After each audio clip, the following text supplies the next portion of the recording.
ਲੁਧਿਆਣਾ 'ਚ ਦਿਨ ਦਿਹਾੜੇ ਘਰ ਦੇ ਬਾਹਰ ਹੀ ਮਹਿਲਾ ਦੇ ਨਾਲ ਸ਼ਰੇਆਮ ਲੁੱਟ। ਨਕਾਬਪੋਸ਼ ਬਦਮਾਸ਼ਾਂ ਨੇ ਹਥਿਆਰ ਦਿਖਾ ਕੇ ਖੋਹੀ ਚੇਨ। ਗਲੀ 'ਚ ਸਬਜ਼ੀ ਖਰੀਦ ਰਹੀ ਸੀ ਮਹਿਲਾ। ਵਿਜੀਲੈਂਸ ਨੇ ਆਪ ਦੇ ਸਾਬਕਾ ਵਿਧਾਇਕ ਅਮਰਜੀਤ ਸੰਦੋਆ ਨੂੰ ਕੀਤਾ ਤਲਬ। ਅੱਜ ਰੋਪੜ ਸਥਿਤ ਦਫ਼ਤਰ 'ਚ ਪੇਸ਼ ਹੋਣ ਦੇ ਆਰਡਰਸ। ਕਰੋੜਾਂ ਰੁਪਏ ਦੇ ਜੰਗਲਾਤ ਜ਼ਮੀਨ ਘੁਟਾਲੇ 'ਚ ਪੁੱਛਗਿੱਛ ਲਈ ਸੱਦਿਆ। ਕੈਨੇਡਾ 'ਚ ਫਿਰੌਤੀ ਮਾਮਲਿਆਂ 'ਚ 7 ਪੰਜਾਬੀਆਂ ਤੇ ਸ਼ੱਕ। ਸਰੀ ਪੁਲਿਸ ਨੇ ਜਾਰੀ ਕੀਤੀ ਤਸਵੀਰਾਂ। 1.5 ਕਰੋੜ ਰੁਪਏ ਦਾ ਰੱਖਿਆ ਇਨਾਮ। ਭਾਰਤੀ ਵਿਦੇਸ਼ ਮੰਤਰਾਲੇ ਦਾ ਕੈਨੇਡਾ ਨੂੰ ਸਖਤ ਸੰਦੇਸ਼। ਭਾਰਤ ਵਿਰੋਧੀ ਤੱਤਾਂ ਦੇ ਖਿਲਾਫ ਕਾਰਵਾਈ ਕਰਨ ਨੂੰ ਕਿਹਾ। ਖਾਲਿਸਤਾਨ ਸਮਰਥਕਾਂ ਨੂੰ ਕੈਨੇਡਾ ਦੀ ਖੁਫੀਆ ਏਜੰਸੀ ਨੇ ਰਾਸ਼ਟਰੀ ਸੁਰੱਖਿਆ ਲਈ ਮੰਨਿਆ ਹੈ ਖਤਰਾ। ਜਲਾਲਾਬਾਦ 'ਚ ਸਰਪੰਚ ਦੀ ਨਿਕਲੀ 1 ਕਰੋੜ ਦੀ ਲੋਟਰੀ। 7 ਰੁਪਏ ਦੀ ਟਿਕਟ ਨੇ ਕੀਤਾ ਮਾਲੋ ਮਾਲ। ਭੰਗੜੇ ਪਾ ਕੇ ਮਨਾਈ खुशी। के प्रायोजक पतंजलि गाय का घी, माँ का भरोसा, प्यार से परोसा।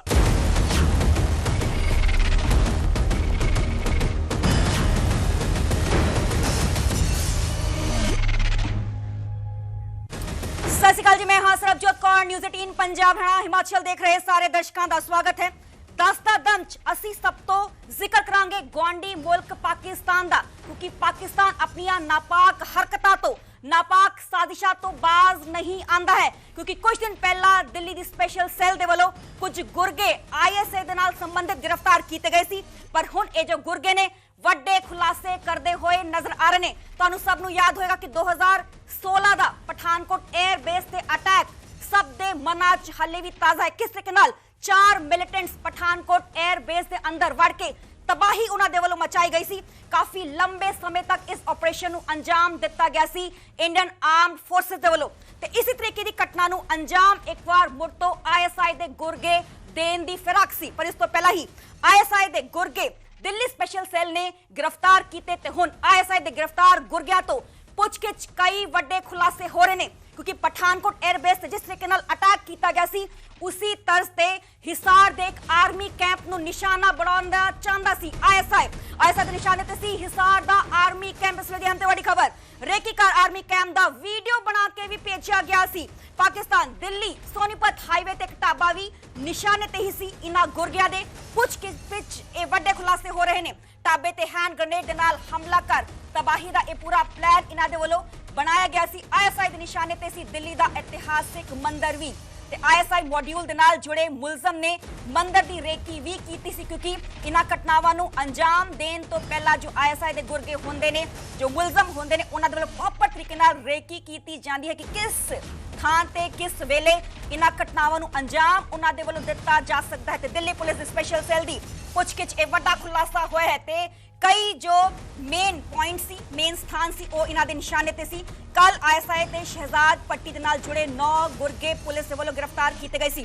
ਇਹ ਤਸਵੀਰ ਤੁਸੀਂ ਦੇਖ ਪਾ ਰਹੇ ਹੋ। 9 ਗੁਰਗੇ ਪੁਲਿਸ ਦੀ ਗਿਰਫਤ। ਦਿੱਲੀ ਦੀ ਸਪੈਸ਼ਲ ਸੈੱਲ ਨੂੰ ਇੱਕ ਵੱਡੀ ਕਾਮਯਾਬੀ ਹਾਸਲ ਹੋਈ ਹੈ। ਪਰ ਹੁਣ ਜਿਉਂ-ਜਿਉਂ ਪੁੱਛ ਪੜਤਾਲ ਕੀਤੀ ਜਾ ਰਹੀ ਹੈ, ਉਸ ਤਰੀਕੇ ਨਾਲ ਵੱਡੇ ਖੁਲਾਸੇ ਵੀ ਹੁੰਦੇ ਹੋਏ ਨਜ਼ਰ ਆ ਰਹੇ ਨੇ। यूपी ਦੇ ਕੁਝ ਥਾਣੇ ਵੀ ISI ਦੇ ਨਿਸ਼ਾਨੇ ਤੇ ਸੀ। ਇਸ ਦੇ ਨਾਲ ਇਹ ਅੰਦਾਜ਼ਾ ਲਗਾਇਆ ਜਾ ਸਕਦਾ ਹੈ ਕਿ ਕਿੰਨੀ ਸਟੇਟਸ ਤੇ ਕਈ ਜੋ ਇੰਪੋਰਟੈਂਟ ਪਲੇਸਸ ਨੇ ਉਹ ਇਹਨਾਂ ਗੁਰਗਿਆਂ ਦੇ ਨਿਸ਼ਾਨੇ ਤੇ ਸੀ। ਤੇ ISI ਦੇ ਨਿਸ਼ਾਨੇ ਤੇ ਸੀ ਹਿਸਾਰ ਦਾ ਆਰਮੀ ਕੈਂਪ ਨੂੰ ਵੀ ਨਿਸ਼ਾਨਾ ਇਹ ਬਦਮਾਸ਼ ਇਹ ਮੁਲਜ਼ਮ बनाना चाहते सन। मेरे नाल मेरे सहयोगी शंकर आनंद फोन लाइन जुड़े ने। शंकर, बड़े खुलासे, क्योंकि मेन अहम इंपॉर्टेंट पॉइंट्स को इनकी तरफ से टारगेट किया जाना था। निश्चित तौर पे देखिए, जिस तरह से दिल्ली पुलिस की स्पेशल सेल के द्वारा एक बड़ी कार्रवाई को अंजाम देते हुए जिस तरह से इस मामले में कई बड़े खुलासे किए हैं और जिसके तहत ये पता चला है कि पाकिस्तानी ISI के जो शहजाद भट्टी मॉड्यूल है, इससे जुड़े हुए कई जो ऐसे गुर्गे हैं उसके खिलाफ दिल्ली पुलिस के स्पेशल सेल ने जब कार्रवाई की तो इस मामले में पूछताछ के दौरान में कई महत्वपूर्ण खुलासा हुआ है। और इस मामले में आरोपी ने इस बात को भी कबूला है कि दिल्ली का एक बहुत ही ऐतिहासिक मंदिर भी पाकिस्तानी ISI के निशाने पे था और बाकायदा पाकिस्तान ISI के मॉड्यूल से जुड़े हुए एक आरोपी ने इस मंदिर की रेकी भी की थी। और इस मंदिर के फोटो पाकिस्तान में मौजूद पाकिस्तान के जो गुर्गे जो हैं बाकायदा उनको भेजा गया था और सोशल मीडिया हैंडलर को भी बाकायदा वहां पर भेजा गया था। और जिस तरह से मंदिर में मौजूद पुलिसकर्मी और सैनिक बलों पर किस तरह से वहां पर उसके खिलाफ एक साजिश करनी है, किस तरह से वहां पे फायरिंग करनी है या निशाना टारगेट साधना है। और इसके साथ साथ दिल्ली NCR की अगर बात करें तो दिल्ली में दिल्ली एनसीआर में जो सोनीपत हाईवे है वहां पर एक बहुत ही चर्चित ढाबा है, वहां पर भी हजारों लोगों को कैसे उसके पास पहुंच रहा है, वहां पर कैसे आतंकी गतिविधियों को अंजाम दे रहा है। तो एक बड़े स्तर पर एक जो बड़ी साजिश है उसको अंजाम देना है। तो इन तमाम मामलों की गंभीरता को देखते हुए जिस तरह से बाकायदा इस मामले में उस आतंकी वारदात को अंजाम देने से पहले ही दिल्ली पुलिस के स्पेशल सेल ने इस मॉड्यूल का पर्दाफाश किया है, निश्चित तौर पे स्पेशल सेल की काबिल तारीफ है। तो वहीं दूसरी तरफ देखा जाए तो गिरफ्तार आरोपियों से लगातार इस मामले में पूछताछ की जा रही है और पूछताछ के दौरान में उन तमाम जानकारियों को इकट्ठा करने का प्रयास किया जा रहा है और निश्चित तौर पे कह सकते हैं आने वाले दिनों में इस मामले पर कई बड़े खुलासे देखने को मिल सकता है। ठीक है शंकर, बहुत बहुत शुक्रिया हमें पूरी जानकारी देने ਲਈ ਤੇ ਕਈ ਅਹਿਮ ਇੰਪੋਰਟੈਂਟ ਪਲੇਸਿਸ ਇਹਨਾਂ ਗੁਰਗਿਆਂ ਦੇ ਟਿਕਾਣੇ ਤੇ ਸੀ। ਪਰ ਇਸ ਤੋਂ ਪਹਿਲਾਂ ਹੀ ਦਿੱਲੀ ਸਪੈਸ਼ਲ ਸੈੱਲ ਨੂੰ ਇੱਕ ਵੱਡੀ ਕਾਮਯਾਬੀ ਹਾਸਲ ਹੋਈ ਹੈ। 9 ਗੁਰਗੇ ਬੀਤੇ ਕੱਲ ਹੀ ਗ੍ਰਿਫਤਾਰ ਕੀਤੇ ਗਏ ਨੇ ਤੇ ਹੁਣ ਪੁੱਛ ਪੜਤਾਲ 'ਚ ਕਈ ਅਹਿਮ ਤੇ ਵੱਡੇ ਖੁਲਾਸੇ ਹੋ ਰਹੇ ਨੇ।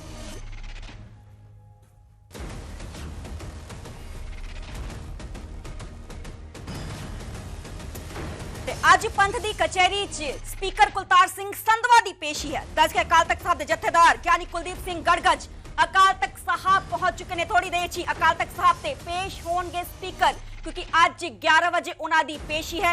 पंथक इकत्तरता लंघे एतवार नूं होई सी, इस गल दा जिक्र कीता गया सी कि आज 8 मई नूं 11 बजे स्पीकर कुलतार सिंह संधवा अकाल तख्त साहब से पेश होण ते कुलतार सिंह संधवा ने भी इस गल दा जिक्र कीता सी कि मैं निमाणे सिख वांगो जावांगा ते उत्थे जथेदार साहब दे सामने मूहरे पेश होवांगा ते बेदबी विरोधी कानून नूं लैके स्पष्टीकरण जथेदार साहब दे वालों मंगिया गया है, क्योंकि जथेदार साहब ने साफ शब्दां च कहा सी कि सानू एक कानून परवाह नहीं है।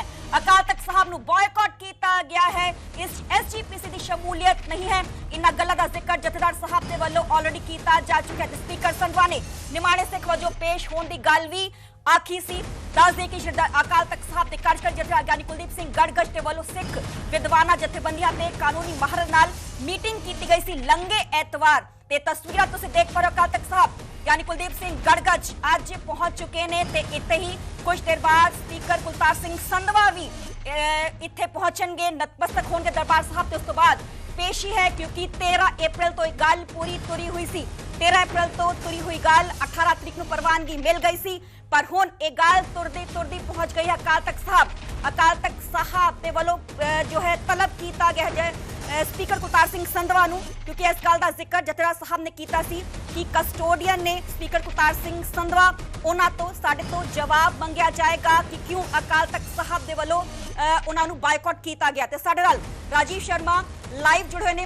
राजीव, की कुछ मौजूदा तुहाडे कोल जानकारी किन्नी देर तक स्पीकर कुलतार सिंह संधवा इत्थे पहुंच सकते हैं, क्योंकि जथेदार साहब ऑलरेडी पहुंच गए ने।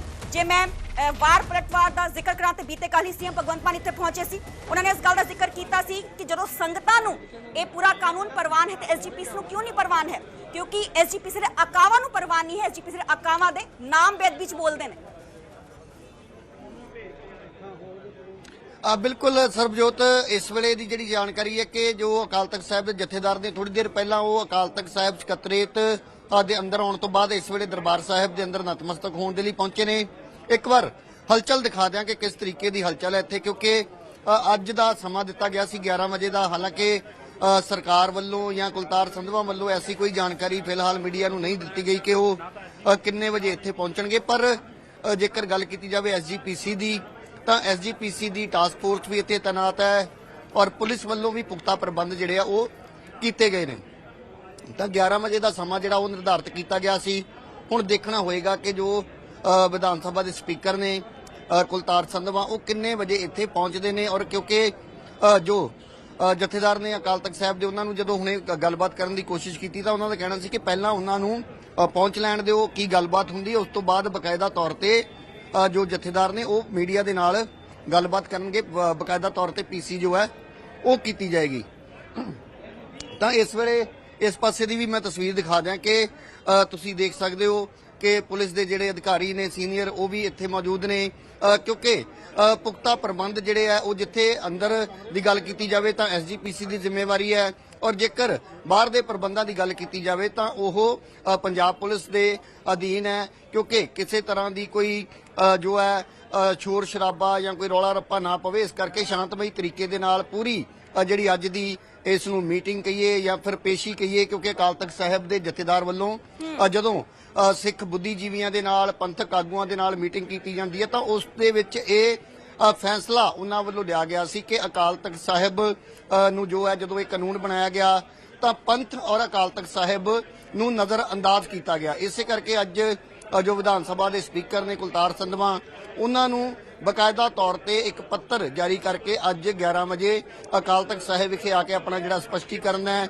ਜਾਂ ਇਸ ਕਾਨੂੰਨ ਨੂੰ ਲੈ ਕੇ ਕੀ ਉਹਨਾਂ ਦੀ ਜਿਹੜੀ ਪੱਖ ਹੈ ਜਾਂ ਕੀ ਉਹਨਾਂ ਦਾ ਨਜ਼ਰੀਆ ਉਹ ਦੱਸਿਆ ਜਾਵੇ, ਕਿਉਂਕਿ ਜੇ ਮਾਮਲਾ ਸ਼੍ਰੀ ਗੁਰੂ ਗ੍ਰੰਥ ਸਾਹਿਬ ਜੀ ਦੇ ਨਾਲ ਜੁੜਿਆ ਹੋਇਆ ਔਰ ਕਾਨੂੰਨ ਵੀ ਜੋ ਹੈ ਗੁਰੂ ਗ੍ਰੰਥ ਸਾਹਿਬ ਜੀ ਦੀ ਬੇਅਦਬੀ ਨੂੰ ਲੈ ਕੇ ਬਣਾਇਆ ਗਿਆ ਹੋਵੇ ਔਰ ਉਸ ਦੇ ਵਿੱਚ SGPC ਔਰ ਅਕਾਲ ਤਖਤ ਸਾਹਿਬ ਦਾ ਇਹ ਤਰਕ ਹੈ ਕਿ ਉਹਨਾਂ ਦੀ ਕੋਈ ਰਾਏ ਜਿਹੜੀ ਹੈ ਉਹ ਨਹੀਂ ਲਈ ਗਈ, ਕਿਉਂਕਿ ਸਿੱਖਾਂ ਦਾ ਸਰਵਉੱਚ ਤਖਤ ਹੈ ਸ਼੍ਰੀ ਅਕਾਲ ਤਖਤ ਸਾਹਿਬ ਔਰ ਸਿੱਖਾਂ ਦੀ ਸਭ ਤੋਂ ਸਿਰਮੌਰ ਜਥੇਬੰਦੀ ਹੈ SGPC। ਹਾਲਾਂਕਿ ਕੱਲ ਮੁੱਖ ਮੰਤਰੀ ਵੱਲੋਂ ਇੱਥੋਂ ਤੱਕ ਕਹਿ ਦਿੱਤਾ ਗਿਆ ਕਿ ਜਿਹੜੀ SGPC ਹੈ ਉਹ ਅਕਾਲੀ ਦਲ ਦੀ ਬਣਾਈ ਹੋਈ ਹੈ ਔਰ ਆਪਣੇ ਜਿਹੜੇ ਆਕਾ ਨੇ ਉਹਨਾਂ ਨੂੰ ਖੁਸ਼ ਕਰਨ ਵਾਸਤੇ ਇਹ ਸਾਰੀਆਂ ਗੱਲਾਂ ਬਾਤਾਂ ਜਿਹੜੀਆਂ ਉਹ ਕਹੀਆਂ ਜਾ ਰਹੀਆਂ। ਤਾਂ ਹੁਣ ਥੋੜੀ ਦੇਰ ਦੇ ਵਿੱਚ ਦੇਖਣਾ ਹੋਏਗਾ ਕਿ ਠੀਕ 11 ਵਜੇ ਕੁਲਤਾਰ ਸੰਧਵਾ ਇੱਥੇ ਪਹੁੰਚਦੇ ਨੇ, ਕਿਉਂਕਿ ਜਿਸ ਤਰੀਕੇ ਦੀ ਤਿਆਰੀ ਨਜ਼ਰ ਆ ਰਹੀ ਹੈ, ਪੁਲਿਸ ਦੇ ਅਧਿਕਾਰੀ ਮੌਜੂਦ ਨੇ, ਤਾਂ ਲੱਗ ਇਹੀ ਰਿਹਾ ਕਿ 11 ਵਜੇ ਦੇ ਆਸ-ਪਾਸ ਕੁਲਤਾਰ ਸੰਧਵਾ ਇੱਥੇ ਆ ਕੇ ਸਕੱਤਰੇਤ ਵਿਖੇ ਜੋ ਹੈ ਅਕਾਲ ਤਖਤ ਸਾਹਿਬ ਦੇ ਜਥੇਦਾਰ ਗਿਆਨੀ ਕੁਲਦੀਪ ਸਿੰਘ ਗੜਗੱਜ ਦੇ ਸਾਹਮਣੇ ਆਪਣਾ ਜਿਹੜਾ ਪੱਖ ਹੈ ਉਹ ਰੱਖ ਸਕਦੇ ਨੇ, ਕਿਉਂਕਿ ਉਹਨਾਂ ਵੱਲੋਂ ਪਹਿਲਾਂ ਹੀ ਸਪਸ਼ਟ ਕਰ ਦਿੱਤਾ ਗਿਆ ਜਦੋਂ ਉਹਨਾਂ ਦੀ ਪੇਸ਼ੀ ਦੀ ਗੱਲ ਸਾਹਮਣੇ ਆਈ, ਜਦੋਂ ਅਕਾਲ ਤਖਤ ਸਾਹਿਬ ਦੇ ਜਥੇਦਾਰ ਵੱਲੋਂ ਆਪਣੀ ਤਕਰੀਰ ਦੇ ਵਿੱਚ ਇਹ ਗੱਲ ਕਹੀ ਗਈ ਤਾਂ ਉਸ ਤੋਂ ਤੁਰੰਤ ਬਾਅਦ ਕੁਲਤਾਰ ਸੰਧਵਾ ਨਿਊਜ਼ 18 ਤੇ ਵੀ ਜੁੜੇ ਸੀ ਔਰ ਉਹਨਾਂ ਨੇ ਕਿਹਾ ਕਿ ਉਹ ਇੱਕ ਨਿਮਾਣੇ ਸਿੱਖ ਦੇ ਤੌਰ ਤੇ ਉੱਥੇ ਜ਼ਰੂਰ ਪੇਸ਼ ਹੋਣਗੇ ਔਰ ਜੋ ਵੀ ਆਪਣਾ ਪੱਖ ਹੈ, ਕਿਉਂਕਿ ਉਹ ਤਾਂ ਹੁਣ ਤੱਕ ਇਸ ਕਾਨੂੰਨ ਨੂੰ ਸਹੀ ਦੱਸਦੇ ਆ ਰਹੇ ਨੇ। ਉਹਨਾਂ ਦਾ ਕਹਿਣਾ ਕਿ ਇਹ ਕਾਨੂੰਨ ਬਹੁਤ ਦੇਰ ਪਹਿਲਾਂ ਬਣ ਜਾਣਾ ਚਾਹੀਦਾ ਸੀ ਔਰ ਸਾਰਾ ਜਿਹੜਾ ਸਮਾਜ ਹੈ ਜਾਂ ਸਾਰਾ ਪੰਜਾਬ ਹੈ ਜਾਂ ਜਿੱਥੇ ਜਿੱਥੇ ਵੀ ਪੰਜਾਬੀ ਵਸਦੇ ਨੇ, ਖਾਸ ਤੌਰ ਤੇ ਸਿੱਖ ਭਾਈਚਾਰਾ ਜੋ ਹੈ, ਉਹ ਉਹਨਾਂ ਦਾ ਕਹਿਣਾ ਕਿ ਇਸ ਕਾਨੂੰਨ ਦਾ ਸਵਾਗਤ ਕਰ ਰਿਹਾ ਹੈ। ਤੁਹਾਡੇ ਤੋਂ ਸਮਝਣਾ ਚਾਹਾਂਗੇ, ਤੁਹਾਡੇ ਤੋਂ ਜਾਨਣਾ ਚਾਹਾਂਗੇ ਕਿ ਇਹ ਡੈਡਲੌਕ ਹੋਰ ਕਿੰਨਾ ਅੱਗੇ ਵੱਧ ਸਕਦਾ ਹੈ, ਕੀ ਕਿਸੇ ਤਰੀਕੇ ਦੇ ਆਦੇਸ਼ ਜਥੇਦਾਰ ਗਿਆਨੀ ਕੁਲਦੀਪ ਸਿੰਘ ਗੜਗੱਜ ਸਪੀਕਰ ਸਾਹਿਬ ਨੂੰ ਦੇ ਸਕਦੇ ਨੇ? ਦੇਖੋ, ਅੱਜ ਸਭ ਤੋਂ ਪਹਿਲੀ ਜਿਹੜੀ ਇੱਕ ਪ੍ਰਕਿਰਿਆ ਹੁੰਦੀ ਹੈ ਕਿ ਜੇਕਰ ਕਿਸੇ ਦੇ ਖਿਲਾਫ ਵੀ ਕੋਈ ਸ਼ਿਕਾਇਤ ਹੈ ਜਾਂ ਲੱਗਦਾ ਕਿ ਉਸਨੇ ਕੋਈ ਅਵਗਿਆ ਕੀਤੀ ਹੈ ਤਾਂ ਉਸ ਨੂੰ ਪਹਿਲਾਂ ਆਪਣਾ ਪੱਖ ਰੱਖਣ ਦੇ ਲਈ ਬੁਲਾਇਆ ਜਾਂਦਾ। ਅੱਜ ਆਪਣਾ ਕੁਲਤਾਰ ਸੰਧਵਾ ਵੱਲੋਂ ਪੱਖ ਰੱਖਿਆ ਜਾਏਗਾ, ਫਿਰ ਉਸ ਪੱਖ ਨੂੰ ਜੋ ਹੈ ਪੰਜ ਸਿੰਘ ਸਾਹਿਬਾਨਾਂ ਦੀ ਮੀਟਿੰਗ ਦੇ ਵਿੱਚ ਵਿਚਾਰਿਆ ਜਾਏਗਾ ਔਰ ਉਸ ਤੋਂ ਬਾਅਦ ਕੋਈ ਫੈਸਲਾ ਜੋ ਹੈ ਅਕਾਲ ਤਖਤ ਸਾਹਿਬ ਦੇ ਜਥੇਦਾਰ ਵੱਲੋਂ ਸੁਣਾਇਆ ਜਾ ਸਕਦਾ। ਪਰ ਅੱਜ ਦੀ ਇਹ ਜਿਹੜੀ ਮੀਟਿੰਗ ਹੈ ਜਾਂ ਜਿਹੜੀ ਜੋ ਵੀ ਚਰਚਾ ਹੋਣੀ ਉਹ ਕਾਫੀ ਅਹਿਮ ਹੋ ਜਾਂਦੀ ਹੈ ਕਿ ਵਿਧਾਨ ਸਭਾ ਦੇ ਵਿੱਚ ਜਿਸ ਕਾਨੂੰਨ ਦੇ ਉੱਤੇ ਮੋਹਰ ਲੱਗ ਚੁੱਕੀ ਹੋਵੇ ਔਰ ਉਸ ਕਾਨੂੰਨ ਦੇ ਉੱਤੇ ਸਵਾਲ ਖੜੇ ਹੋਣ ਔਰ ਅਕਾਲ ਤਖਤ ਸਾਹਿਬ ਤੇ ਵਿਧਾਨ ਸਭਾ ਦੇ ਮੌਜੂਦਾ ਸਪੀਕਰ ਨੂੰ ਬੁਲਾ ਕੇ ਉਸ ਕਾਨੂੰਨ ਬਾਰੇ ਜਿਹੜਾ ਉਹਨਾਂ ਦੀ, ਕਿਉਂਕਿ ਜੇਕਰ ਉਸ ਦਿਨ ਦੀ ਤਕਰੀਰ ਵੱਲ ਧਿਆਨ ਦਈਏ ਜਥੇਦਾਰ ਸਾਹਿਬ ਦੀ, ਤਾਂ ਉਹਨਾਂ ਦਾ ਕਹਿਣਾ ਸੀ ਕਿ ਜੋ ਵਿਧਾਨ ਸਭਾ ਦੇ ਸਪੀਕਰ ਨੇ ਉਹਨੂੰ ਬੁਲਾਇਆ ਜਾਏਗਾ ਔਰ ਉਹਨਾਂ ਕੋਲੋਂ ਸਵਾਲ ਕੀਤੇ ਜਾਣਗੇ, ਯਾਨੀ ਕਿ ਪੂਰੀ ਲਿਸਟ ਜਿਹੜੀ ਹੈ ਉਹ ਲਾਜ਼ਮੀ ਤੌਰ ਤੇ ਤਿਆਰ ਹੋਏਗੀ ਕਿ ਕਿਹੜੇ-ਕਿਹੜੇ ਸਵਾਲ ਨੇ, ਕਿਹੜੀਆਂ-ਕਿਹੜੀਆਂ ਚੀਜ਼ਾਂ ਤੇ ਅਕਾਲ ਤਖਤ ਸਾਹਿਬ ਨੂੰ ਇਤਰਾਜ਼ ਹੈ, ਕਿਉਂਕਿ ਸਿੱਖ ਰਹਿਤ ਮਰਿਆਦਾ ਦੀ ਵੀ ਗੱਲ ਹੋ ਰਹੀ ਹੈ। ਤਾਂ ਜਦੋਂ ਕੁਲਤਾਰ ਸੰਧਵਾ ਇੱਥੇ ਆ ਕੇ ਪੇਸ਼ ਹੁੰਦੇ ਨੇ, ਕਿੰਨੀ ਲੰਬੀ ਇਹ ਸਵਾਲ ਜਵਾਬਾਂ ਦਾ ਜਿਹੜਾ ਸਿਲਸਿਲਾ ਉਹ ਚੱਲਦਾ, ਉਹ ਦੇਖਣ ਵਾਲੀ ਗੱਲ ਹੋਏਗੀ ਔਰ ਉਸ ਤੋਂ ਬਾਅਦ ਖੁਦ ਜਥੇਦਾਰ ਸਾਹਿਬ ਨੇ ਕਿਹਾ ਕਿ ਅਸੀਂ ਪੂਰੀ ਜਾਣਕਾਰੀ ਜੋ ਹੈ ਮੀਡੀਆ ਦੇ ਸਾਹਮਣੇ ਠੀਕ ਹੈ ਰਾਜੀਵ, ਜਿਵੇਂ ਕੋਈ ਅਪਡੇਟ ਹੋਏਗੀ ਸਪੀਕਰ ਕੁਲਤਾਰ ਸਿੰਘ ਸੰਧਵਾ ਇੱਥੇ ਪਹੁੰਚਾਂਗੇ, ਅਸੀਂ ਉਦਾਂ ਹੀ ਤੁਹਾਡਾ ਰੁਕ ਕਰਾਂਗੇ। ਬਹੁਤ ਬਹੁਤ ਸ਼ੁਕਰੀਆ ਸਾਨੂੰ ਪੂਰੀ ਜਾਣਕਾਰੀ ਦੇਣ ਦੇ ਲਈ। ਤੇ 11 ਵਜੇ ਦਾ ਸਮਾਂ ਹੈ, ਸਪੀਕਰ ਕੁਲਤਾਰ ਸਿੰਘ ਸੰਧਵਾ ਅਕਾਲ ਤਖਤ ਸਾਹਿਬ ਪਹੁੰਚਣਗੇ ਤਾਂ ਉੱਥੇ ਆਪਣਾ ਸਪਸ਼ਟੀਕਰਨ ਉਹਨਾਂ ਦੇ ਵੱਲੋਂ ਦਿੱਤਾ ਜਾਏਗਾ। ਆਲਰੇਡੀ ਜਥੇਦਾਰ ਸਾਹਿਬ ਅਕਾਲ ਤਖਤ ਸਾਹਿਬ ਪਹੁੰਚ ਚੁੱਕੇ।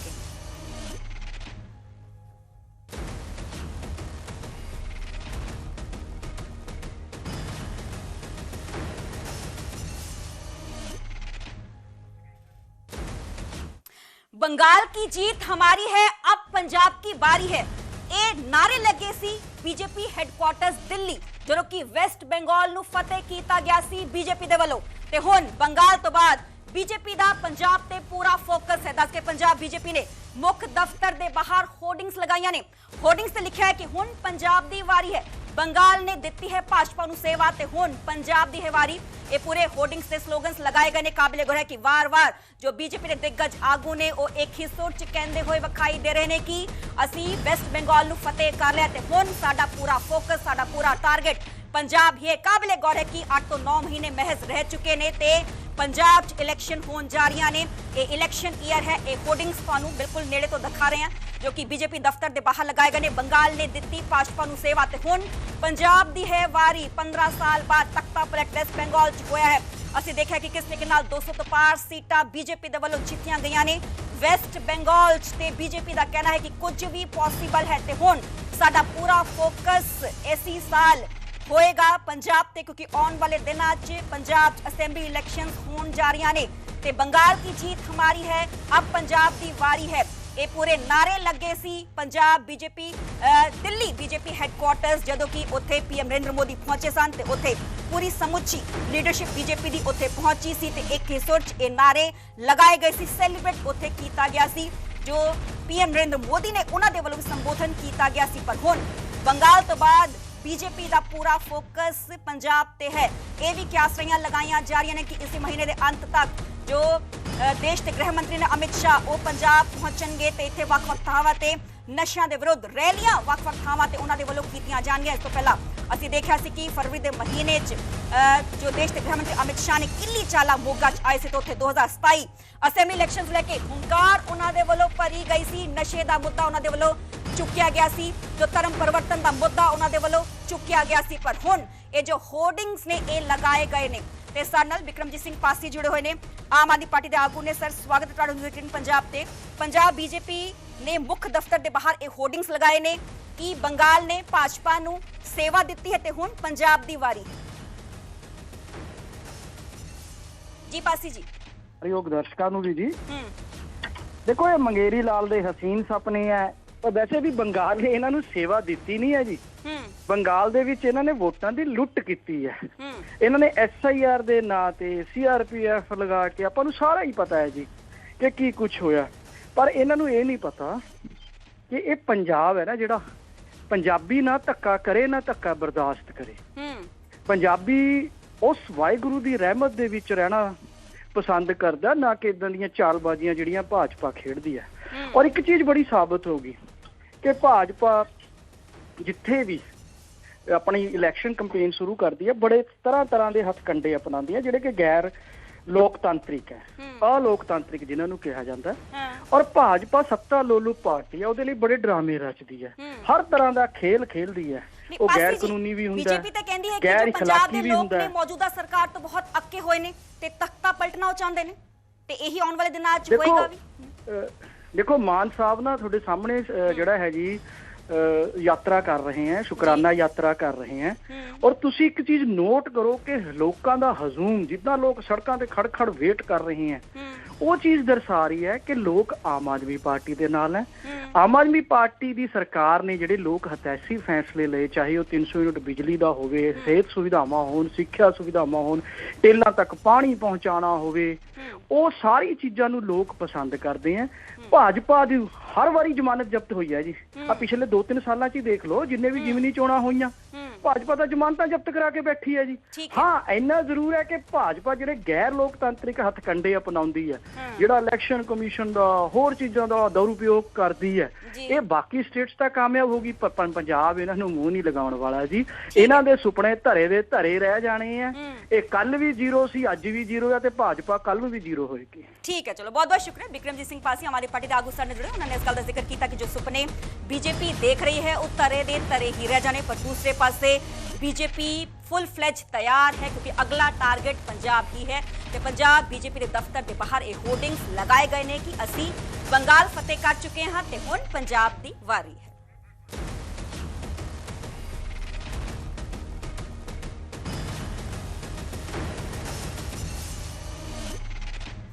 ते हुण करांगे नोटां वाले मीह दी। असीं देखिया बीते कल की खरड़ दे वेस्टर्न टावर्स च नोटां दा मीह वर रहा है।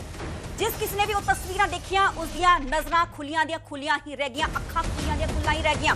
पर चंडीगढ़ मोहाली दे बिल्डर्स ते ईडी दी दबिश अज भी लगातार जारी है।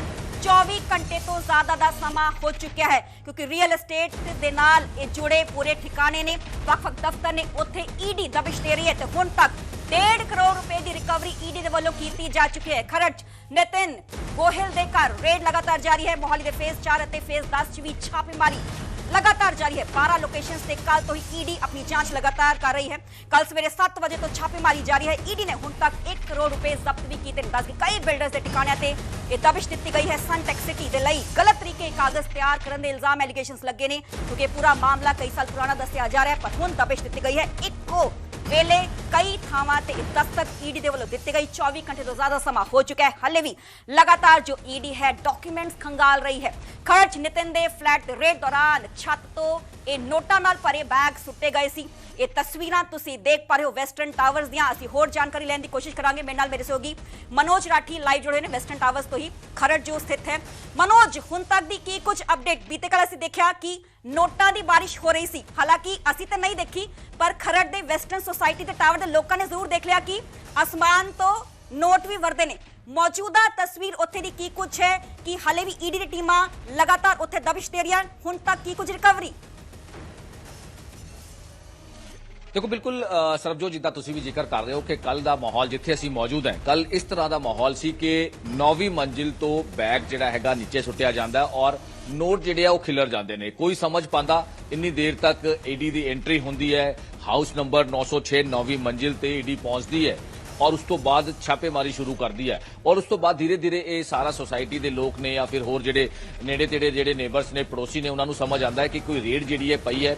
और उस तो बाद लगातार कल सवेरे 7 बजे करीब रेड शुरू की गई सी ते हुण तक भी लगातार जी छापेमारी है की जा रही है। तुसीं देखो कि 24 घंटे तो भी ज्यादा का समा हो चलिया।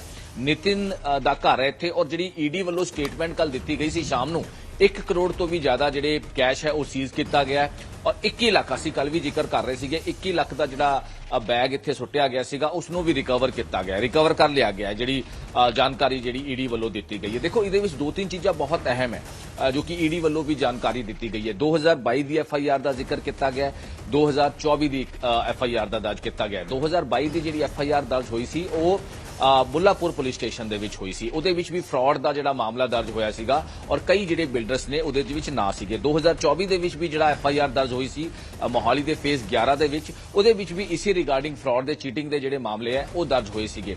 हालांकि उहदे विच अजय सैगल दा भी ना सीगा, होर भी जिहड़े बड़े बिल्डर है उहदे विच ना सीगा और ये उत्थों ही लगातार ईडी वालों इहदे विच इन्वेस्टिगेशन की जा रही सी कि आखिर ये फेक CLU का खेल किस तरह चलता है। ये फेक CLU करा के बड़े बड़े जिहड़े बिल्डर्स ने उन्होंने किस तरह फायदा जिहड़ा हैगा वो पहुंचाया जा रहा है। देखो इहदे विच बहुत सारी चीज़ां ने, बहुत सारे मगरमच्छ ने जिन्होंने हुण लगातार नकेल कसी जा रही है। अजय सैगल की गल कर लीए, महेंद्र सिंह की असीं गल कर लीए, गौरवधीर की असीं गल कर लीए, कई बड़े बड़े जिहड़े प्रोजेक्ट्स ने, बड़े बड़े जिहड़े बिल्डर्स ने उन्होंने जिहड़ी प्रोजेक्ट्स चल रहा है न्यू चंडीगढ़ खास तौर पर सनटेक की असीं गल कर लीए, धीर कंस्ट्रक्शन की असीं गल कर लीए, ABS की गल कर लीए, होर जिहड़े अल्टेस कंस्ट्रक्शन की असीं गल कर लीए, बहुत सारे ने बड़े बड़े जिहड़े प्रोजेक्ट्स ने उन्होंने किस तरह एक पूरे प्रोजेक्ट्स नूं तैयार किया और किस तरह ये फेक CLU ला के लोकां नाल ठगी की 1 करोड़ का। क्योंकि देखो ये भी गल सामने आ रही है कि 150 करोड़ का ये पूरा दस्या जा रहा है कि 150 करेक्ट किस तरह करते गए। नितिन का की रोल रहा? देखो ईडी वालों ये भी जानकारी दी गई है कि ईडी का रोल की रहा। ईडी ने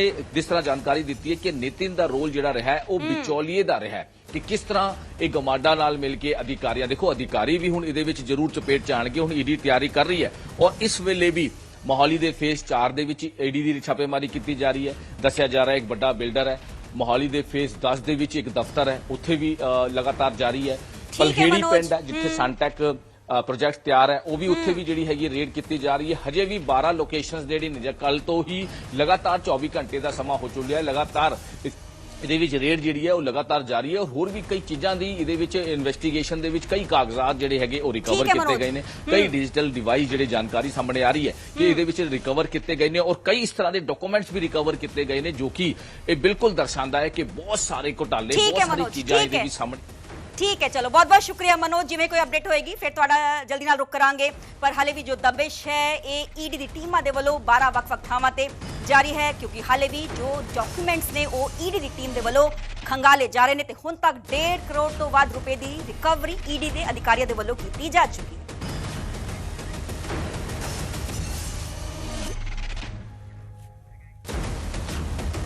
इसी रेड नूं लेके बीते काल ईडी दे वल्लों एक प्रेस नोट जारी किया गया सी। उस प्रेस नोट च मंत्री अमन अरोड़ा दा नाम सी, पर ईडी छापेमारी नूं लेके हुण मंत्री अमन अरोड़ा दे वल्लों भी क्लैरिफिकेशन दित्ती गई है। मेरा सारा जीवन पूरी तरह पारदर्शी ते ईमानदार, इस गल का जिक्र मंत्री अमन अरोड़ा दे वल्लों कीता गया। अजिहे झूठे प्रचार अगे मैं नहीं चुकांगा। बिल्डर गौरव तीर दे नाल जोड़िया जा रहा है मेरा नाम, ये बिल्कुल गलत है। गौरव तीर नूं उन्होंने अमन अरोड़ा का करीबी दस्सिया सी।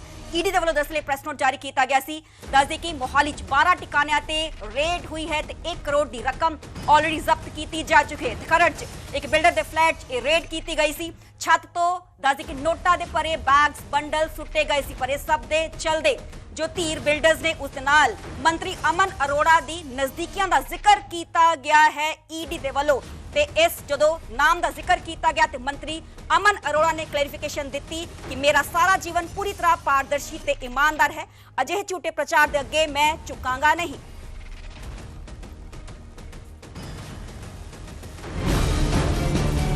मैनू मीडिया रिपोर्टां राही पता लगा कि ईडी के छापियां च मेरा नां घड़ीसिया गया। मेरी पूरी जिंदगी पारदर्शी रही है ते हमेशा रहेगी। अजिहे झूठे प्रचार अगे झुकांगा नहीं।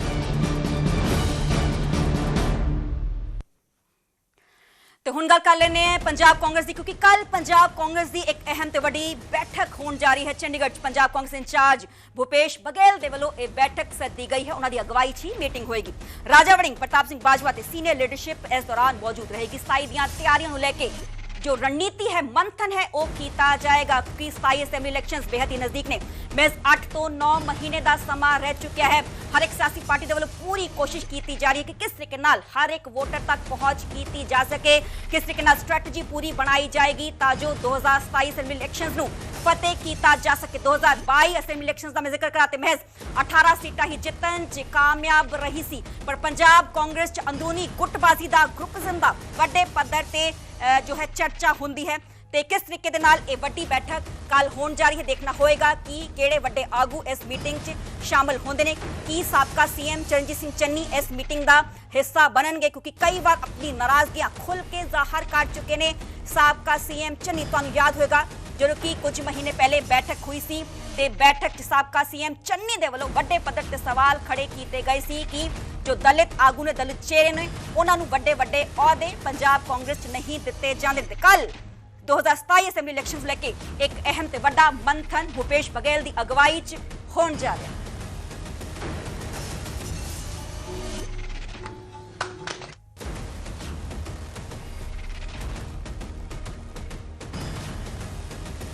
ते हुण गल करांगे नवे भाजपाई बने संदीप पाठक दी, क्योंकि किसी वेले वो आम आदमी पार्टी का थंब पिलर मने जांदे सी। 2022 असेंबली इलेक्शंस लेके जो पूरी रणनीति है, स्ट्रैटेजी है, उन्हां दे वल्लों कड़ी गई सी, पर हुण वो बीजेपी का हिस्सा बन चुके ने। दरअसल पंजाब हरियाणा हाईकोर्ट पहुंचे ने बीजेपी सांसद संदीप पाठक। अपने खिलाफ दर्ज FIR दी उन्हां दे वल्लों डिटेल मंगी गई है। गिरफ्तारी वर्गी सख्त कार्रवाई ते भी रोक दी डिमांड उन्हां दे वल्लों की गई है। किहड़े थाने च ये पूरा मामला दर्ज किया गया है, इस सवाल पूछा गया है। इस पिटीशन इन्हां सवालों का जिक्र है। पाठक की पिटीशन ते अज हाई कोर्ट सुनवाई होगी। काबिले गौर है कि केस दर्ज होने दियां खबरों को लेकर पिटीशन दाखिल की गई है। संदीप पाठक ने अपनी पिटीशन जरिए मांग की है कि उसनों दस्या जाए कि किस थाने च किहड़ियां धारावां के तहत ये जो पूरा मामला है वो दर्ज किया गया। इस दे नाल ही सुरक्षा वापस लेने के खिलाफ हाईकोर्ट पहुंचे ने राज्यसभा सांसद राजेंद्र गुप्ता, क्योंकि ये भी नवे भाजपाई बने ने। सिक्योरिटी वापस ले जाने पंजाब हरियाणा हाईकोर्ट उन्होंने वालों चुनौती दी गई है। सुरक्षा वापसी के आदेशों को रद्द कर सिक्योरिटी बहाली की मांग उन्होंने वालों की गई है। राजेंद्र गुप्ता के ठिकाणिਆਂ ते ही दस कि जो बरनाला स्थित फैक्ट्री है उत्ते पंजाब पोल्यूशन कंट्रोल बोर्ड के वालों छापेमारी की गई सी। इस तो पहला हरभजन सिंह ने सुरक्षा वापस लैन के खिलाफ हाईकोर्ट का रुख किया सी, पर हुण जो सांसद ने राजेंद्र गुप्ता उन्होंने वालों हाईकोर्ट का रुख किया गया है।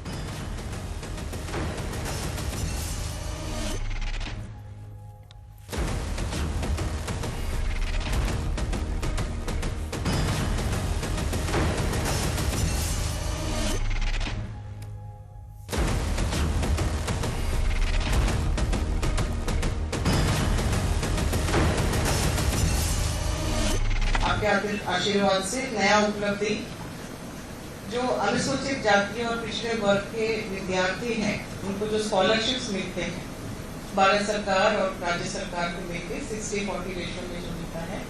पहले हर विभाग का अपना अपना सिस्टम होता था, वो अपना वेरीफाई करते थे, देते थे।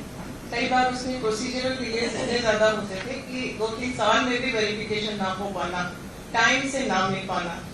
ये सब कट शॉर्ट करके सर नेशनल स्कॉलरशिप पोर्टल जो है भारत सरकार का पोर्टल, उसमें हम अब शामिल हो गए हैं, जिससे हमने विदिन 2 मंथ्स सभी के वेरिफिकेशन हो गए हैं सर। एनरोलमेंट भी, वेरिफिकेशन भी हो गया और आज आपके कार्यक्रम द्वारा 64,923 विद्यार्थियों को 100 करोड़ स्टेट गवर्नमेंट की जो 40% का शेयर है आज चला जाएगा सर। आप आज जैसे ही बटन दबाएंगे नेशनल पोर्टल में ऑटोमेटिकली ट्रिगर चलेगा, तो उनका 60% विदिन नेक्स्ट 1 वीक आ जाएगा सर, बच्चों के डायरेक्ट खाते में चला जाएगा। तो इससे बच्चों को जो देरी की वजह से असुविधा होती थी, आंकड़े कंपाइल करने में जो असुविधा होती थी, वो सब अब खत्म है सर। एक क्लिक ऑफ ए बटन में हम देख सकते हैं, पब्लिक डोमेन में भी है फिगर, कि कितने बच्चे को कितना किस किस्म की स्कॉलरशिप मिल रही है, कितने समय में मिल चुका है। तो ये पारदर्शिता एक और मील का पत्थर आज हम हासिल कर चुके हैं सर। आपसे अनुरोध है सर, आप बटन दबा के इनके लोग वित्तीय सहायता का वितरण करें सर।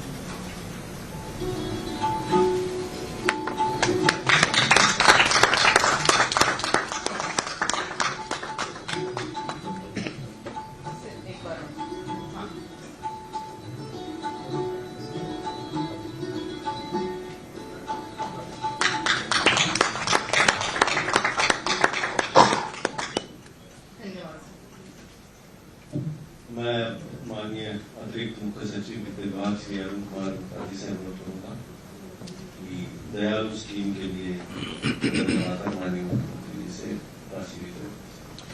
सर, दयालु स्कीम के तहत अभी तक लगभग 64,000 बेनिफिशरीज को 2400 करोड़ रुपए की राशि जारी करी जा चुकी है सर।